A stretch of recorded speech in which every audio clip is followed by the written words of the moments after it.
Yo, además de ingeniero de caminos, soy nieto de librero y editor, y entonces tengo un verdadero entusiasmo por los libros. Quizá los más viejos del lugar, recordéis la librería Gutenberg en la plaza de Santana, era de mi abuelo. Y entonces me vuelvo a acordar de José Antonio en la presentación a principios de los 80 de los 21 libros de los ingenios y de las máquinas. Él había escrito el prólogo del libro y ya en esa presentación dijo que él estaba en condiciones de afirmar que el autor no era el relojero de Cremona y que lamentaba no poder decir en esa ocasión quién era el autor de este fantástico tratado de hidráulica. En el colegio trabajamos por mejorar la accesibilidad a nuestro fondo editorial, pero no es suficiente. O sea, yo creo que tenemos que retomar la actividad de publicar libros que tuvimos en el pasado y que ahora está un poco durmiente. Sin embargo, otra actividad que a la entrada he estado comentando es la actividad en la revista Obras Públicas. Yo creo que le hemos dado una nueva cara que es más atractiva y creo que es la semana que viene tendremos la presentación de un número monográfico sobre patrimonio de obras públicas que coordinó nuestra compañera Rita Ruiz, a la cual, por supuesto, estáis todos invitados. Y quiero recordar otro acto que es el próximo 12 de mayo, el jueves 12 de mayo, que es la festividad de Santo Domingo de la Calzada, y tendremos en el Teatro Real la gala de entrega de premios de la Fundación Caminos. Son 7 premios que van desde el premio Rafael Izquierdo a la sostenibilidad, un proyecto de cooperación al desarrollo, al premio Rafael del Pino a la trayectoria profesional.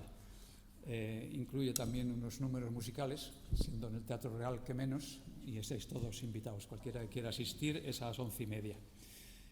Termino felicitando a los premiados y a los accessits y a la Fundación por su mecenazgo. Y ahora doy la palabra al presidente, a Pedro Navascos. Cada vez que lo digo, he tenido que decírmelo muchas veces porque yo trabajé 20 años con tu hermano Juan Lorenzo, y me sale Juan Lorenzo. Os dejo con Pedro Navascos.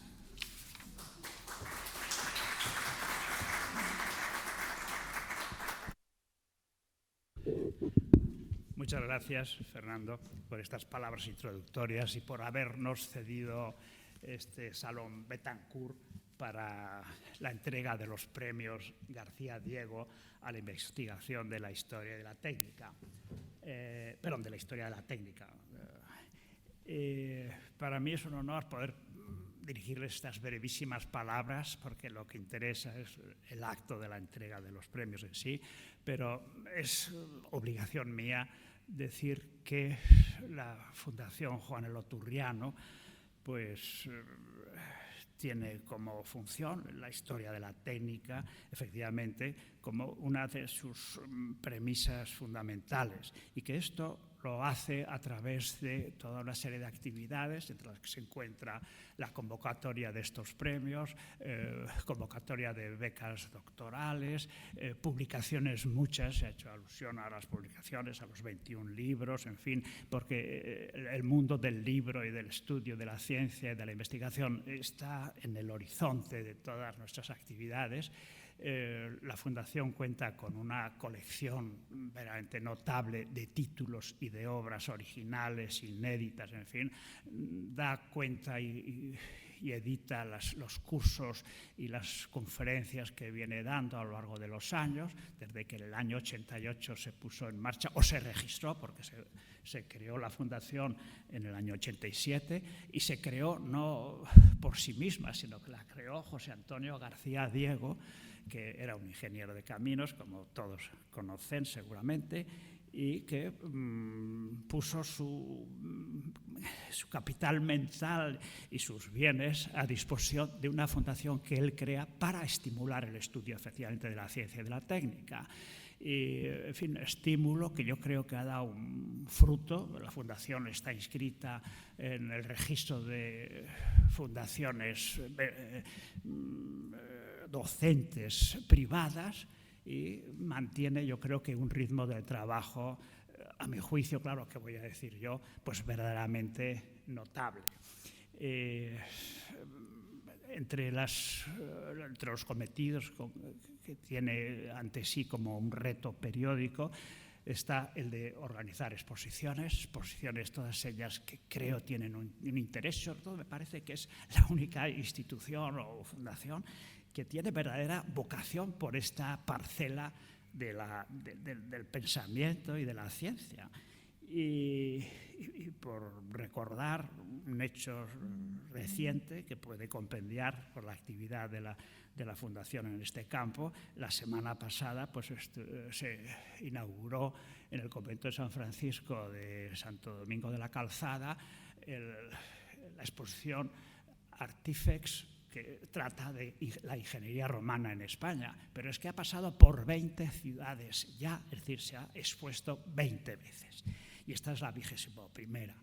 Pero es que a su vez en el mes de enero, y ha hecho alusión Fernando a ello, se cerró la exposición de Fortificación y Ciudad, que es una exposición, o que fue una exposición realmente notable, reuniendo modelos y maquetas históricas, en fin, de tal forma que entiendo que el balance, a pesar de estos 2 años pandémicos que nos han hecho apretar en un solo acto, o juntar en un solo acto las 2 convocatorias de los premios García Diego, la del año 20 y la del año 21, que es lo que a continuación vamos a proceder de la mano de José María Goicolea, que presidió el último jurado, que a su vez va a hablar en nombre de Inmaculada Aguilar, que presidió el jurado anterior. Nada más, muchas gracias.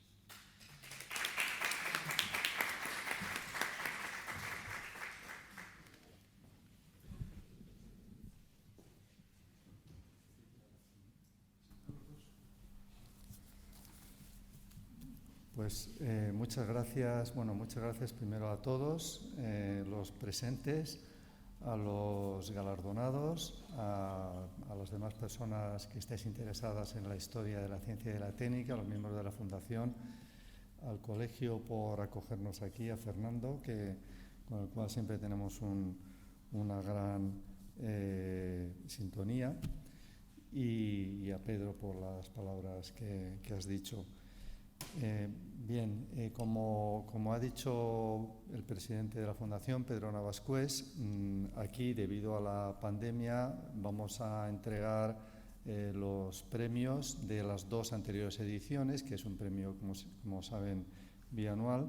El de la 10ª edición, yo voy a hablar en nombre de la anterior presidenta del jurado, que es Inmaculada Aguilar, que me ha pedido que hable en su nombre, porque ella pues en este momento no tiene la voz bien y no estaba en condiciones.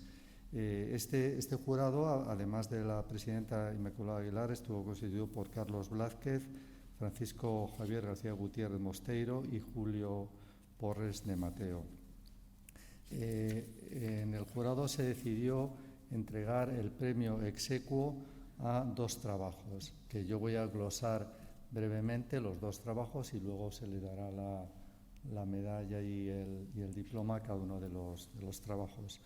El primer trabajo que quiero citar de este premio ex aequo se titula Españoles contra el escorbuto, empirismo, ciencia y tecnología de los alimentos al servicio de las grandes travesías oceánicas de la Edad Moderna, y el autor es don Vicente Ruiz García.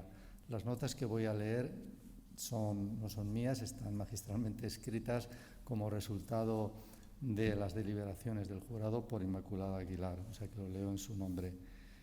La lucha contra el escorbuto, o la ciencia y tecnología que se desarrolló a lo largo de los siglos para combatir o enfrentarse a la conservación de los alimentos, es el eje alrededor del cual gira este singular estudio presentado por Vicente Ruiz García. Singular porque se centra en esta amenaza que afectó severamente a la navegación a vela entre los siglos XVI y XIX.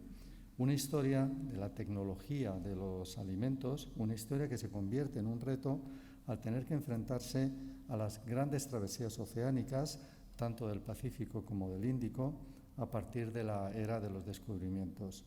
Así, el gran éxito de la expedición Magallanes-Elcano, entre 1519 y 1522, como protagonista de la primera vuelta al mundo, descubriendo las Filipinas y creando una ruta de navegación por el Océano Pacífico se vio ensombrecida por el escorbuto, que hizo una mella de tal calibre en la tripulación que de 250 tripulantes llegan 18 a Sevilla.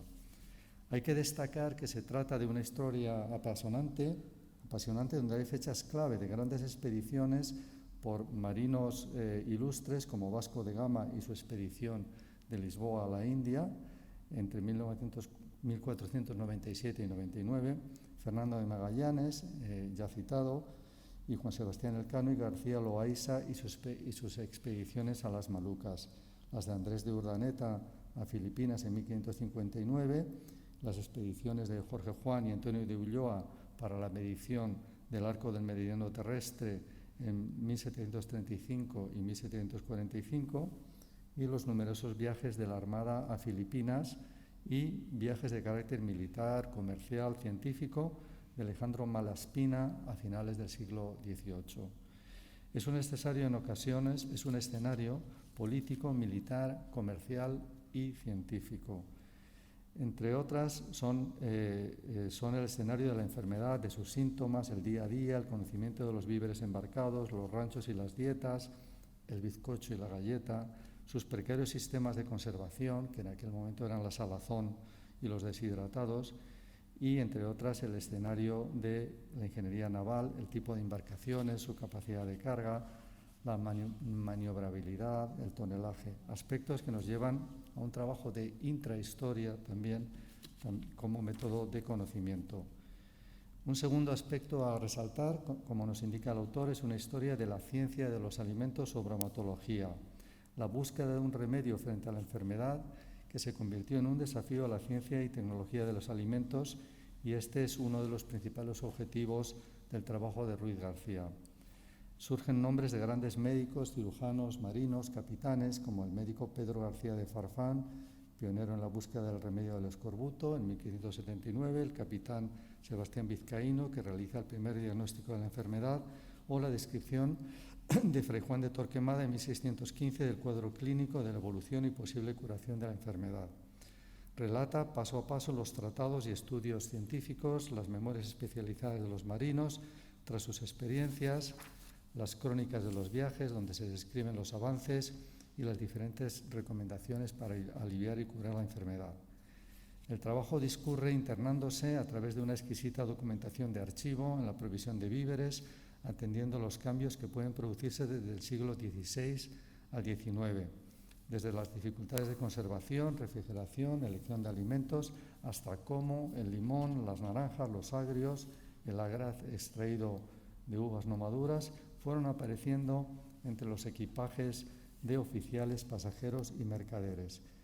Estudios y tratados que nos llevan hasta el marino y científico Alejandro Malaspina, que logró derrotar el escorbuto en su expedición, siguiendo consejos de un informe del capitán James Cook y de sus médicos Pedro María González Gutiérrez y Francisco de Flores Moreno en su expedición científico y política de 1789. Estos y otros autores ya habían propuesto las frutas y cítricos para la defensa de la enfermedad. Para el autor no hay un solo descubridor, sin embargo, sino que generalmente se atribuye al médico británico James Lind, sino la suma de un conocimiento acumulado durante más de 4 siglos por científicos y marinos, conocimiento que se fue adquiriendo desde el empirismo, la ciencia y la tecnología. Finalmente, las técnicas de refrigeración, la industria conservera, el vapor en la navegación, el canal de Suez en 1869 y el de Panamá en 1914 irán acabando con el principal mal de la navegación interoceánica, que fue el escorbuto. Mi felicitación y enhorabuena por esta contribución a la historia de la ciencia y la tecnología de los alimentos. Bueno, voy a leer ahora la glosa del segundo trabajo y luego se entregarán los 2 premios. El otro premio es a un trabajo que se titula La fabricación de la pólvora negra en el Imperio Español, por don Juan José Nieto Callén. El proceso y desarrollo de la fabricación de la pólvora, su logística en España desde el siglo XVI al XVIII es el objetivo central del trabajo de Juan José Nieto Callén, un estudio inédito dentro de la historia de la ciencia y la industria militar que por el objeto mismo tiene una amplitud que traspasa los límites de la península hacia Europa y colonias americanas. Como tema elegido del trabajo, debemos destacar que la pólvora es un producto que tenía un valor estratégico enorme en toda Europa, relacionado con el desarrollo de la artillería y de los conflictos bélicos en la Edad Moderna. Todos los gobiernos adoptaron medidas para su producción, aprovisionamiento, monopolización y por ello para su administración. A su vez, el reto estaba igualmente en la calidad y sistema productivo, de ahí que su historia avance a través de líneas de investigación que se relacionan con la política, con la industria y, por supuesto, con la innovación. Relevante es la historia económica de toda la evolución que revela diferentes pensamientos en periodos tan distintos como los Austrias y los Borbones. Los primeros actuaron mediante asientos privados a base de concesiones, compromisos, precios a costes competitivos y posibilidad de mejora, mientras que los Borbones intentaron cambiar esta administración reorganizando y concentrando su producción en las reales fábricas. Con Fernando VI se decidió que fuera la Real Hacienda la que administrase directamente y cito entre comillas, el estanco de pólvora, su fabricación, materiales, distribución y abasto. 10 años después estaba controlada por el Ministerio de la Guerra y el Real Cuerpo de Artillería. Regulación, unificación, normalización, racionalidad eran las premisas de la Ilustración en todos los campos de acción y estos valores fueron poco a poco introduciéndose en las fábricas y en la producción de los elementos que la componen.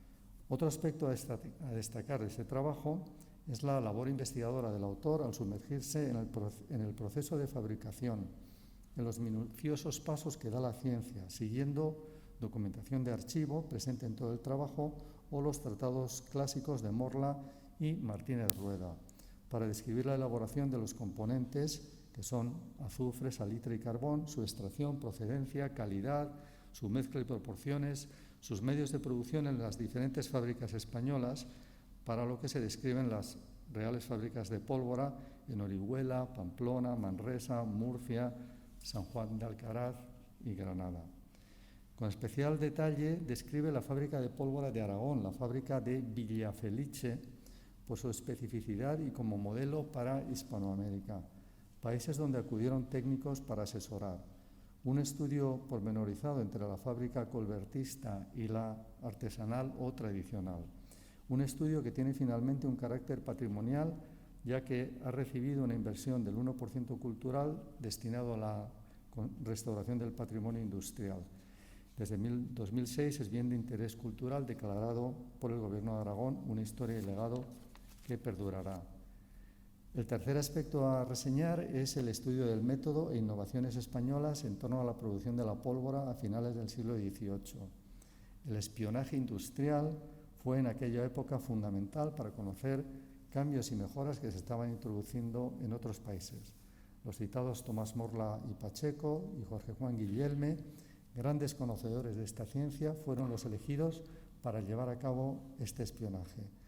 El resultado de este viaje entre 1797 y 1799 es la publicación del Arte de fabricar pólvora de 1800 o la memoria acerca del método que conviene establecer en la Real Fábrica de Pólvora para probar los salitres de 1798, trabajo manuscrito que fue ampliándose. Morla estudia el salitre, las contratas, las instrucciones que la regían, describe los procesos de fabricación en España, Francia y otros países, espió y estudió los molinos de percusión o rotación, propone innovaciones como las salitreras artificiales, la unificación del proceso, de elementos, de fórmulas, de maquinaria, incluso para conservación y almacenaje. Al final del siglo, la Junta de Sabios, formada por Proust, García Fernández y Morla, presentaron el plan de Domingo García Fernández que fue aceptado por la Corona. Este proyecto fue un éxito total, con reformas y fábricas de nueva planta como la de Zaragoza, introduciendo todas las innovaciones propuestas. Por último, el análisis comparativo espacio-temporal de los diferentes procesos europeos aporta un valor añadido al estudio y sus resultados. Como dice el autor, es un proyecto ilustrado que triunfó, entrecomillando, un logro del ejército que consiguió superar el atraso científico y técnico y ponerse a la cabeza de Europa en la fabricación del elemento más importante del ejército y la marina, la pólvora negra. Mi felicitación y enhorabuena por esta contribución a la historia de la ciencia e industria militar. Pues con eso acabo la glosa, que realmente es debida en estas magníficas palabras a Inmaculada Aguilar. Sí. Vamos a dar ahora los premios a estos dos y luego los haremos los siguientes. Pues en primer lugar a don Vicente Ruiz García.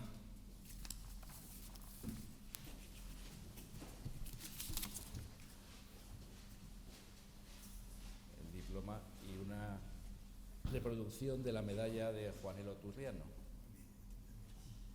Y ahora...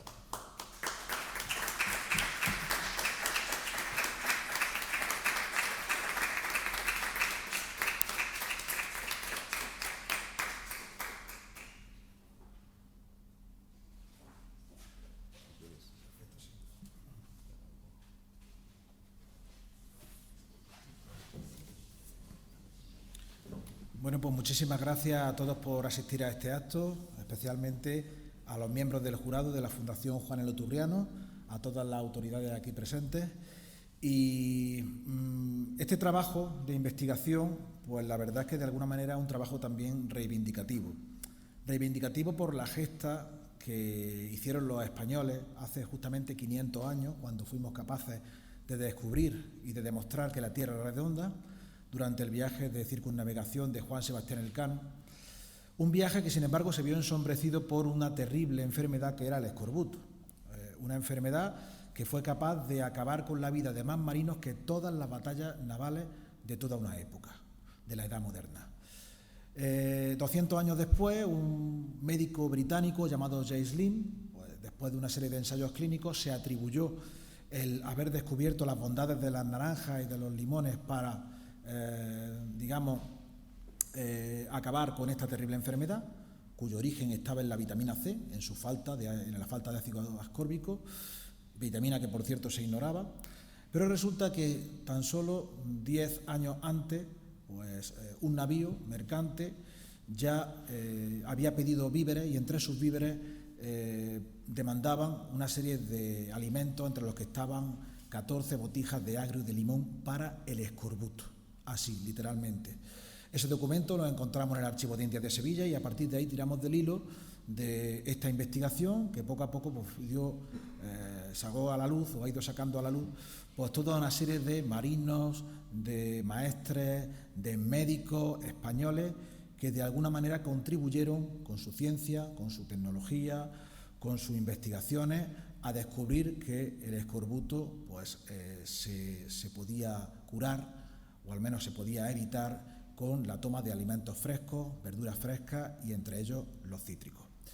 Nada más, muchas gracias de nuevo y espero que pronto puedan ver publicado este libro y este trabajo de investigación. Muchas gracias.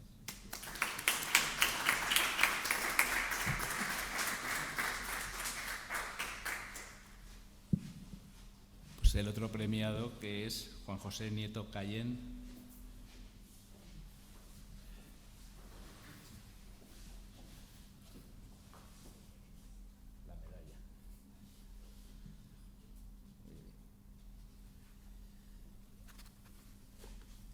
En primer lugar, quiero mostrar mi agradecimiento a la Fundación y darles las gracias por el reconocimiento que han hecho.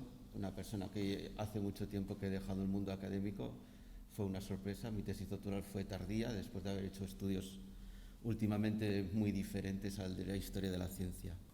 Realmente, este estudio surgió en una visita que yo hice cuando trabajaba por libre para el Gobierno de Aragón y vi los libros de cuentas de pólvora de Villaferiche. Y entonces, nada más me quería centrar en la Real Fábrica de Villaferiche de Aragón. Pero hay veces que cuando empiezas un estudio te arrastra. Y me arrastró porque poco a poco fui descubriendo más información, hasta que al final lo que en principio iba a ser sencillamente el estudio de una fábrica que, según los de allí, era la más importante del mundo, era la que producía mejor pólvora, al final se convirtió en que era la fábrica, en palabras de Tomás Morla, una reliquia arqueológica y era la más improductiva, y el modelo no fue el que se aplicó en América. Entonces, el resultado final me sorprendió hasta a mí, porque fue un estudio muy difícil. Ha sido un estudio en el que he tenido que combinar bastantes conocimientos que, gracias a Dios, tenía de la administración pública del siglo XVIII, de historia económica, que también tuve formación, y al final he podido reconstruir no solamente eso, sino la lucha tecnológica con espionaje entre medio entre España y Francia y Prusia, y entonces se ha visto allí que, como pongo aquí y en el libro, y como se ha citado, que por fin tenemos un proyecto ilustrado que triunfó. Siempre decimos que los proyectos ilustrados no consiguieron triunfar, pero en este caso la fabricación de la pólvora según el método español, según la revisión que se hizo en España por Tomás Morla y Guillelmi, triunfó.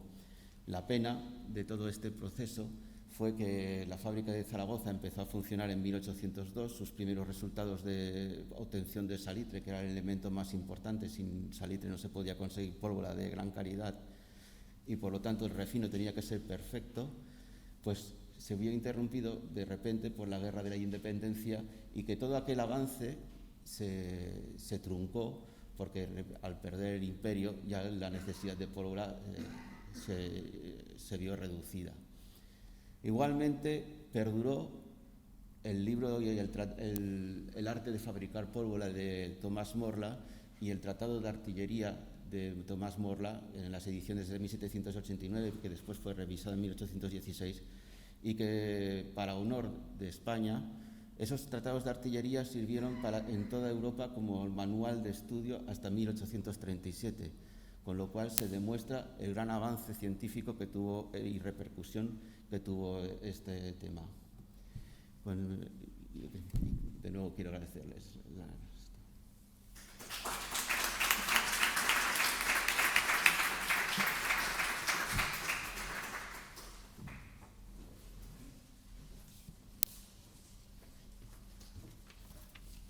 Gracias.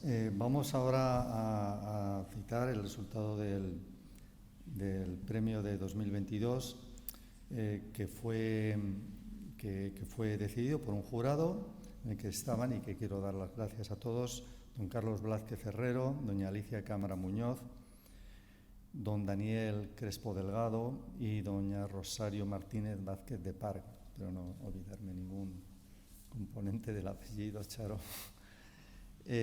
Bueno, hubo bastante discusión porque había trabajos muy, bastante meritorios, y al final se decidió dar tres accésit a tres trabajos que voy a glosar brevemente también, ¿no? El primero pues fue un accésit al trabajo titulado Desafío contra la fiebre amarilla, medicina, tecnología química y biotecnología contra la pandemia que vino del mar entre los siglos XVII y XX. El autor es don Vicente Ruiz García también. Quiero decir que estos trabajos se dan por el jurado en un sistema ciego completo, entonces pues no sabemos quién es el autor. En este caso da la casualidad que ha sido uno de los galardonados con el premio exequo, don Vicente Ruiz García. Señal de su buen hacer, entiendo. El autor relata una historia bien documentada y apasionante, si se permite decirlo, de la fiebre amarilla entre los siglos XVII y XX. Repasa especialmente los distintos brotes que se dieron, primero en América y después en España, desde el siglo XVII al XX, las técnicas curativas, los distintos métodos de prevención y el origen y método de contagio. Desemboca en el descubrimiento de su origen ya al final del siglo XIX y el desarrollo de una vacuna ya en el siglo XX, en concreto en 1935. Reivindica la biotecnología como tecnología, y a mí me parece esto interesante por la biotecnología en sí y por la tecnología, porque hoy en día le comentamos a un joven si es experto o no en tecnología y es cómo de ágilmente utiliza un teléfono móvil, ¿no? Pues hay que reivindicar que la tecnología es esto, entre otras cosas, ¿no? Esta biotecnología está hoy en día de actualidad, pero es un conocimiento que tiene siglos de antigüedad. Y digo que es de rabiosa actualidad porque hay un claro paralelismo con la pandemia de COVID, en la cual tantos palos de ciego por cosas que no sabíamos sobre cómo se contagiaba hemos dado hasta que se aceptó que eran los aerosoles en los sitios cerrados, y con el consiguiente desarrollo de las vacunas como solución más efectiva a la misma. La fiebre amarilla es una enfermedad infecciosa, y lo cita el autor, pero yo creo que es conveniente citarlo porque ya casi nos hemos olvidado de ella, que afecta especialmente al hígado y que es causada por un virus. Este virus lo transmiten mosquitos del género Aedes y Haemococcus, que por tanto se convierten en vectores de la enfermedad que provoca fiebre alta, llegando a causar la muerte si se producen complicaciones. Esta enfermedad es propia de zonas tropicales y llegó a España y Portugal a bordo de los buques que cruzaban el océano. Antes del final del siglo XIX, en el que el médico cubano Carlos Finlay Barrés descubre su causa u origen real, el mosquito Aedes citado, esta causa era completamente desconocida por los médicos y científicos anteriores. Se consideraba la fiebre amarilla como una fiebre pútrida y maligna, cuyo origen estaba, y esta palabra me encanta, en las miasmas, que son aires malignos, pútridos, efluvios dañinos, vapores asesinos, ¿no? Entre los trabajos anteriores en los trabajos anteriores a este descubrimiento, pues se estudian los síntomas, los tratamientos, y ya en el siglo XIX se desarrollan estrategias de salud pública, los famosos aislamientos, cuarentenas, confinamientos domiciliarios, por ejemplo, en el año 1800. No hay que olvidar que aunque la transmisión del virus la provocaba un mosquito, este podría estar alojado en los cabellos o ropas de los individuos y que podían contagiar a los otros al acercarse, por lo que el evitar espacios concurridos era una medida acertada, a pesar de que no se contagiase directamente. Adicionalmente, también fue de gran utilidad la aplicación de tecnologías químicas y desinfección. En 1881, cuando todavía Cuba era española, Carlos Juan Finlay Barrés emitiría la primera teoría sobre el papel del mosquito en la transmisión de la fiebre amarilla. Lo presentó en unas jornadas en Estados Unidos y de vuelta a La Habana inició unas inoculaciones experimentales. Y el 14 de agosto de 1881 presenta en la Real Academia de Ciencias Médicas de Cuba su trabajo asegurando que se trataba de la hembra del mosquito Stegomyia, hoy conocido como Aedes aegypti. Sin embargo, su aportación sobre este vector que causaba el contagio fue acogida con un gran escepticismo, no fue hasta años después cuando se reconoció. Por último, el hito final que se desarrolla en este trabajo es el desarrollo de la vacuna. En 1937, el virólogo sudafricano residente en los Estados Unidos, Max Taylor, fue el desarrollador. Y en 1939, después de algunas pruebas, se aplica a 1 millón de personas, por lo cual recibe el Premio Nobel de Medicina en 1951. Voy a glosar también los siguientes trabajos que han merecido otros premios Accessit. El segundo se titula El Imperio Español Azucarero en la Nueva España, tecnología en Morelos, la azucarera en México. Y el autor es don Salvador Gómez Arellano. El modelo de las haciendas azucareras comienza en México ya en el siglo XVI y lo introduce el mismo Hernán Cortés. El estado de Morelos, es un estado de los Estados Unidos mexicanos, posee una historia y un patrimonio excepcional, tanto a nivel cultural como histórico, industrial y constructivo con estas haciendas. En un área de 4.879 kilómetros cuadrados están documentadas más de 100 haciendas que no fueron todas simultáneas, pero sí llegó a haber hasta 50 funcionando al mismo tiempo. Estas subsisten hasta 1935, que es cuando se construye la última. El trabajo desarrolla una investigación de campo exhaustiva, realizada durante varios años, y cuenta con una documentación descriptiva, gráfica y fotográfica muy meritoria, constituyendo un valioso documento sobre este interesante patrimonio a lo largo de los 500 años citados. Una parte del trabajo se orienta a describir la tecnología empleada, el origen tanto de la caña de azúcar como de la técnica inicial y el cultivo fue importado por los españoles, que a su vez lo conocieron transmitido por los árabes en la península ibérica. En todo caso, esta tecnología pues comienza después de la zafra o el corte de la caña, en el trapiche, que es el proceso por el cual se exprimen esas cañas para obtener el jugo, y el proceso posterior temporalmente se divide en dos etapas diferenciadas. Una que se basa en la aplicación del fuego directo, que fue el método empleado en España y proveniente de los árabes en aquel momento, y a partir del siglo XIX, con la máquina de vapor, se desarrolla una segunda etapa que el autor denomina la edad del vapor. El trabajo describe de forma completa, bien documentada y amena numerosas haciendas.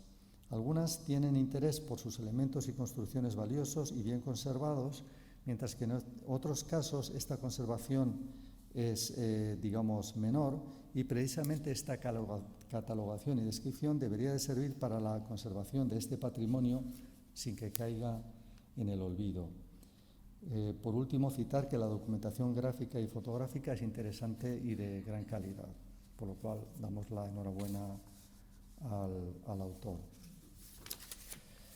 Por último, el tercer trabajo, al que se le otorga otro accésit, se titula Sistemas antisísmicos en la arquitectura histórica de fábrica, entre los siglos XII y XVII, y su autor es don Enrique Ramírez Sánchez. En este trabajo se estudian lo que podemos llamar esqueletos estructurales de construcciones de fábrica, que es piedra, ladrillo o adobe. Estas estructuras, como es natural, pretenden garantizar la estabilidad física de las construcciones que sustentan. Por ello, en las zonas donde las fuerzas dinámicas de la naturaleza, como son los sismos o fuertes vientos, atentaban contra esta necesaria estabilidad física, y el hombre se vio forzado a agudizar el ingenio. Es importante subrayar que la arquitectura histórica de fábrica, si bien no puede considerarse inmortal, sí que se ha mostrado generalmente como una de las más firmes supervivientes dentro del entramado urbano del patrimonio histórico de las ciudades. El texto se sustenta en la hipótesis de la existencia de diversos sistemas antisísmicos en la arquitectura histórica de fábrica y que en muchos casos presentan elementos constructivos comunes en zonas geográficas muy distintas del mundo, muy alejadas entre sí, frente a amenazas concretas y globales como son los terremotos. El objetivo principal del trabajo es el conocimiento de los muchos sistemas antisísmicos que todavía permanecen ocultos en la arquitectura histórica de fábrica y que se extienden por los lugares del mundo que son más vulnerables a los terremotos. Desarrolla una importante labor investigadora a través del estudio de textos, artículos y conferencias científicas en las que ha participado.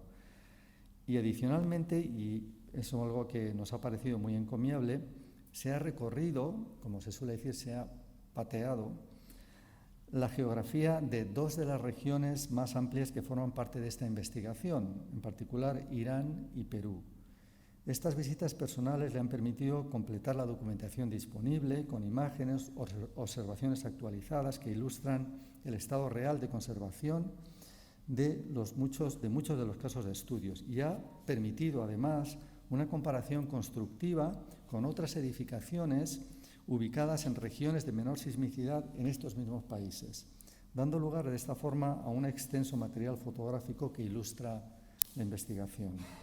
Por glosar un poco estas tres zonas, en primer lugar, en Irán, como es bien sabido, la cultura persa o actualmente iraní proviene de una historia milenaria, y el estudio del autor realmente, aunque abarca algunas construcciones desde el siglo V a.C., se centra entre los siglos XIV y XVI.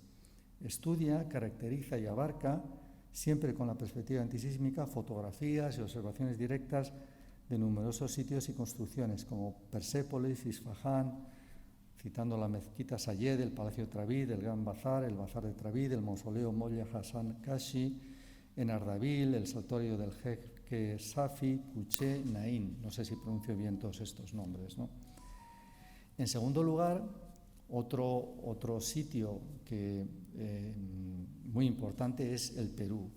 La historia y geografía de Perú, me permito decir que es fascinante y abarca numerosísimas culturas y que cubren un periodo mucho más que el breve periodo inca, que muchas personas consideran el definitorio. Este periodo, como es sabido, el periodo inca se extiende no más de 2 siglos justo antes de la conquista española. Estas culturas que cita el autor, entre otras, tienen aportaciones constructivas muy relevantes y podemos citar la cultura caral entre el 3000 y 1800 a.C. En estas, por ejemplo, hay elementos como las xicras, que son unas bolsas con fibras vegetales rellenas de piedras que pueden considerarse como un prototipo de un sistema de aislamiento sísmico. Se ponían en la base de las construcciones y permitían a la estructura no recoger el movimiento impuesto por el terreno. Las quinchas, la cultura chavín de 1200 a.C., la cultura moche entre los siglos II y V de nuestra era. Aquí cabe destacar las construcciones de Huaca Pucllana, con una técnica muy curiosa que es la técnica del librero, como libros en una estantería. La cultura Huari en Piquillacta, la cultura Chimó del siglo IX y por último la cultura Inca entre los siglos XIV y XVI, donde están sitios apasionantes como Ollantaytambo, Machu Picchu y todas las demás construcciones en Cusco, las canchas.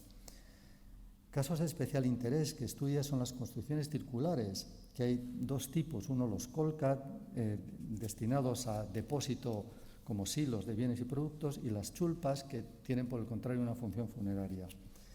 Y por otra parte, se estudia y caracteriza con especial detenimiento las estructuras murarias que denomina, o de muros, que tan impresionantes son, por ejemplo, las bien conocidas de la región de Cusco.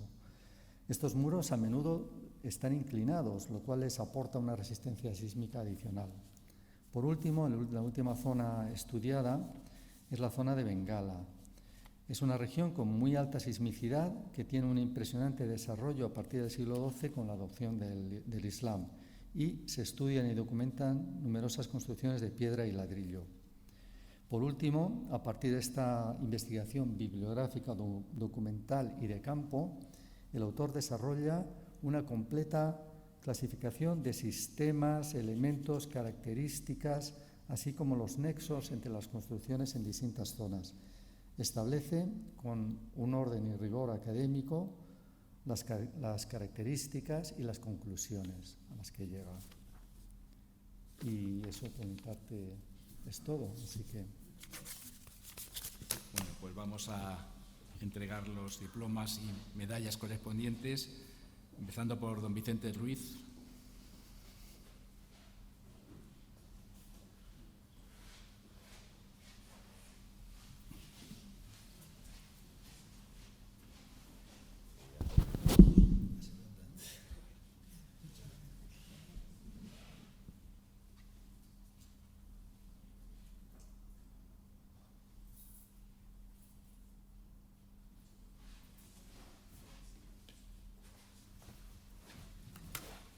Bueno, pues gracias de nuevo al jurado de la Fundación Juan L. Turriano, a toda la Fundación. Y bueno, para hablar un poquito del trabajo, de este trabajo de investigación, Desafío contra la fiebre amarilla, pues primero quisiera, digamos, hacer un recuerdo, ¿no?, a todas las víctimas de esta última pandemia que hemos padecido, el coronavirus, que sin duda alguna, bueno, pues tiene un enorme paralelismo con la fiebre amarilla. Todavía hay gente, todavía hay personas que niegan que el virus de la fiebre amarilla pues tenga un origen natural, ¿no? No lo sabemos, la verdad, todavía. Cuando pasen los años sabremos verdaderamente las causas del origen de esta pandemia. Pero lo que sí es cierto es que la historia demuestra que relativamente, cada cierto tiempo, con frecuencia, a lo largo de la historia, ha habido distintas pandemias que han asolado a la humanidad. La gripe española, el cólera y la fiebre amarilla a principios del siglo XIX. Cuando yo empecé a investigar sobre este tema, bueno, fue un poco por casualidad y a raíz de otra investigación que estaba haciendo en torno a la Guerra de la Independencia y a la Marina Española de la época. Y pude observar con cierto grado de sorpresa cómo buena parte de las medidas que se emplearon, que se han empleado ahora para atacar la pandemia, llámese cuarentena, desinfección, pues todo eso ya no es nuevo, sino que viene de atrás. Y hay cosas que realmente son verdaderamente curiosas porque se parecen muchísimo a lo que hemos padecido en estos últimos meses, en estos últimos años. Con esto simplemente, bueno, quiero reivindicar también el papel de aquellos médicos españoles, Ignacio María de Luzuriaga, Juan de Arejula, Pedro María González, hasta llegar al cubano de origen español, Carlos Finlay Barrés, que finalmente halló el origen de este mal que estaba, pues como has dicho antes, en un mosquito. Médicos, muchos de ellos sanitarios españoles, que al igual que 200 años después, hemos vuelto otra vez, en esta ocasión, a volver a necesitarlo, porque la ciencia, la tecnología, la bioquímica, la biotecnología, ayer como hoy, son sin duda alguna necesarios e imprescindibles. Muchas gracias.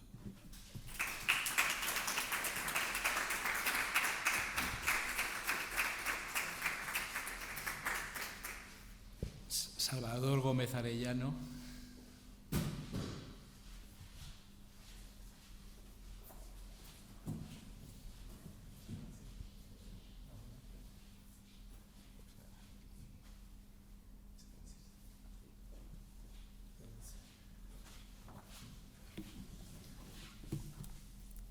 Muy buenos días, tengan todos ustedes. Quiero agradecer a la Fundación Juanelo Turriano por abrir este premio a nivel internacional y que podemos participar desde otro continente. Muchísimas gracias. Bien, la investigación que se realizó fue acerca del Imperio Español Azucarero en la Nueva España. Principalmente la investigación fue una investigación exhaustiva de campo, en donde se resaltan los elementos y espacios arquitectónicos para la fabricación de azúcar en el nuevo continente, recién descubierto, ¿no?, para el siglo XVI. Estas fábricas de azúcar, incluso en la región de la Nueva España, no se conocía la semilla de la caña de azúcar, fue llevada desde España, al igual que la técnica de fabricación de azúcar.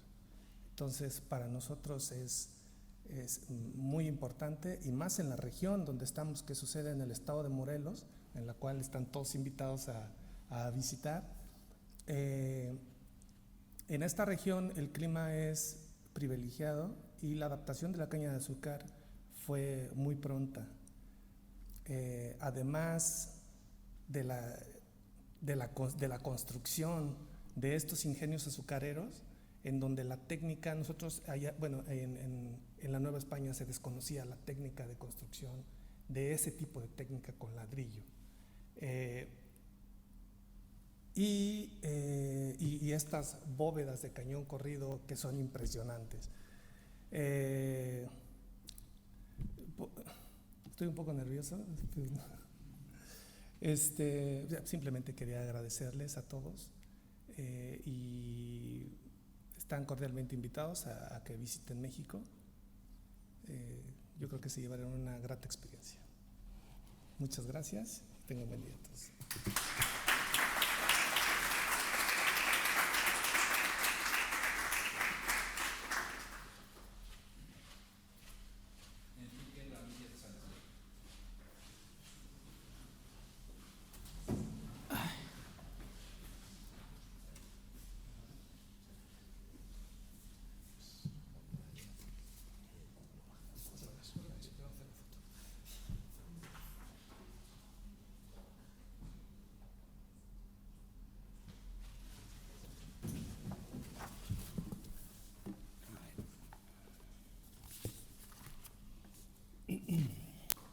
Bueno, muchas gracias a todos por asistir. Enhorabuena al resto de premiados. Y bueno, quiero agradecer en primer lugar a la Fundación Juanelo Turriano, representada aquí por Bernardo Revuelta y Pedro Navascués. Es un honor estar también ante los dos. Bueno, quería agradecerles a ellos especialmente por apostar por este tipo de premios, ¿no?, que reconocen un campo tan apasionante y muchas veces olvidado como es la historia de la técnica, de la tecnología y, en mi caso, de la arquitectura, ¿no?, también. Quiero también agradecer al jurado, representado por José María, en este caso, que por cierto has transmitido perfectamente todos los nombres de Irán, que la verdad que te han salido todos perfectamente. Y bueno, quiero agradecer la selección de mi trabajo de investigación, un trabajo que recoge un poco el testigo de investigaciones previas, como la de la doctora arquitecto Pepa Casinello, a quien quiero también recordar hoy, que no nos ha podido acompañar, y también Juan Monjo, que me estuvo asesorando y acompañando durante todo el proceso, ¿no?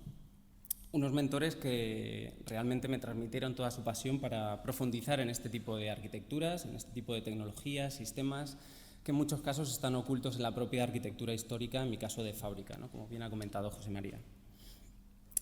En este sentido, quiero también reconocer la inestimable ayuda de numerosos especialistas en el campo de la sismorresistencia que me han acompañado durante todo este proceso y mi estancia en los países que he tenido la suerte de visitar, como ha comentado también José María, en esta investigación, como son Irán, Perú y la región de Bengala. Se trata de un estudio transfronterizo, en este caso, que persigue dar respuesta a una amenaza global, como son los terremotos, y que suponen, sin duda, un fenómeno muy destructivo y ciertamente una amenaza para todo el patrimonio histórico que tenemos afortunadamente todavía hoy en día y que podemos disfrutar en muchas regiones del mundo, en concreto, en este caso, las regiones de mayor sismicidad, ¿no?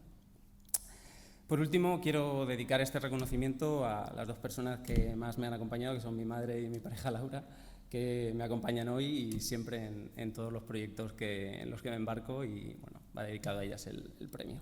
Muchísimas gracias a todos.